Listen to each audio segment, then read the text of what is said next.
नमस्ते, चॅनलमध्ये सर्वांचे स्वागत आहे। आज आपण इंडक्शन बेस्ड शेगडी पाहणार आहोत। तर मी 2020 मध्ये लॉकडाऊन लागलं होतं त्यावेळेस मी प्रेस्टीजची तर ही शेगडी मागवली होती।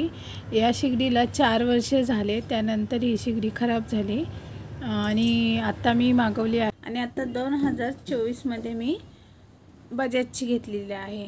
तर सुरुवातीला मी घेतलेली प्रेस्टीज तर ती मी कशी घेतली तर 2020 मध्ये लॉकडाऊन लागलं होतं आणि त्यावेळेस सगळं बंद होतं आणि त्याच वेळेस माझ्या सिलेंडरची बाटली होती ती संपलेली होती आणि माझा प्रायव्हेट सिलेंडर होता त्यामध्ये आणि मग मला काही सिलेंडर पण भेटणार नव्हता आणि मग आता करायचं काय म्हणून असं पूर्ण माझा भरपूर दिवस म्हणजे माझा त्या विचारातच गेला। नंतर माझ्या लक्षात आलं की अरे शॉपवाला आहे ज्याच्याकडनं आपण प्रायव्हेट सिलेंडर घेतो त्याच्याकडे भांडी वगैरे पण असतात, म्हणजे बऱ्याच काही गोष्टी असतात।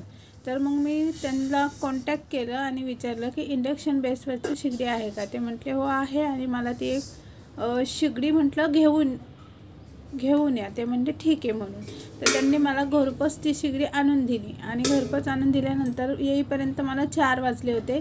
4 नंतर मी सगळं त्याची शेगडीवर कसं स्वयंपाक करायचा, काय इंडक्शन बेसवर तर भांडी कोणती लागतात त्याच्यापासून मी सुरुवात केली।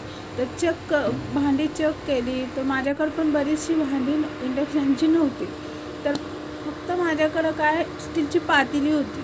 मग त्या पातेल्यामध्ये मी चेक केले ते यूज होता ते म्हणून मग त्यावरती मी स्वयंपाक केला। मला स्वयंपाक करेपर्यंत 5 वाजले होते, तसं इंडक्शनवर स्वयंपाक लवकरच होतो, 5 वाजले होते आणि त्यानंतर आमचं जेवण झालं। म्हणजे कसं की अडचणीच्या काळामध्ये जर आपल्याकडे सिलेंडर नसेल तर आपण इंडक्शन बेसवरची शेगडी वापरू शकतो आणि स्वयंपाक पण खूप छान होतो। आता त्याच्यातच तुम्हाला आणखीन एक गोष्ट सांगते, मी प्रेस्टीज शेगडी होती मी ती 4 वर्ष वापरली आणि त्याच्यानंतर आत्ता ती माझी खराब झाली, 2024 मध्ये खराब झाली म्हणून मी आता एक बजाजची आणली।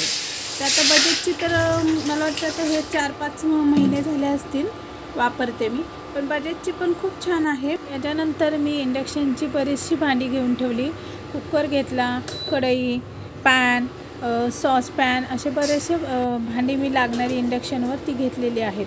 पण आता काही 1.5 महिन्यापूर्वी बाजारामध्ये मला एक माणूस भांडी विकताना दिसला आणि ती म्हणजे होती की इंडक्शनवरची आणि फक्त 100 रुपयाला म्हणून मी पण ती भांडी 2-3 भांडी मी घेतली। तर मी घरी आल्यानंतर मी त्यांना स्वच्छ घासली वगैरे आणि चेक केली इंडक्शनवर ठेवून की चालतात की नाही म्हणून, इंडक्शन बेसवरची आहेत की नाही। तर मी पाणी टाकून पाहिलं तर ती भांडी सगळी इंडक्शन बेसवरची आहेत, पण त्या भांड्यांचं असं झालं की भांडी घासल्यानंतर पण त्यांना एक अशी पावडर पांढरे कलरचं दिसतं आणि भांडी धुवून झाल्यानंतर थोड्या वेळातच भांड्यांना असं पांढरं दिसतं। त्यामुळे मग मला ती भांडी काही उपयोगात आलीच नाहीत। फक्त मला त्यामध्ये आला म्हणजे एक लोखंडी तवा आहे तो मला उपयोगात आला, त्याच्यावर माझ्या ज्वारीच्या भाकरी आणि चपाती खूप छान होती आहे आणि तसंच डोसा पण छान होतो। हा व्हिडिओ करण्याचा एकच उद्देश होता की असे काही लॉकडाऊन वगैरे किंवा घरातला सिलेंडर संपला तर आपण इंडक्शन वापरू शकतो, त्यामुळे प्रत्येकाच्या घरात इंडक्शन असणं पण फार गरजेचं आहे। आणि दुसरी गोष्ट म्हणजे जी मी भांडी दाखवली तुम्हाला इंडक्शन बेसवरचे आहेत, पण ते भांडी खराब निघलेत। तर ती खूप स्वस्त पण होती, एक 100 रुपयाला भांडं होतं, पण एवढी स्वस्त भांडी इंडक्शन बेसवरची नसतात आणि असं तुम्ही फसू नये, जे माझ्याबरोबर झालं ते तुमच्याबरोबर होऊ नये म्हणून मी हा व्हिडिओ केलेला आहे। तर तुम्हाला हा व्हिडिओ कसा वाटला कमेंट्समध्ये सांगा आणि आवडला असेल तर लाईक आणि शेअर करायला विसरू नका। असेच व्हिडिओ मी तुमच्यासाठी घेऊन येत जाईन, तोपर्यंत बाय बाय।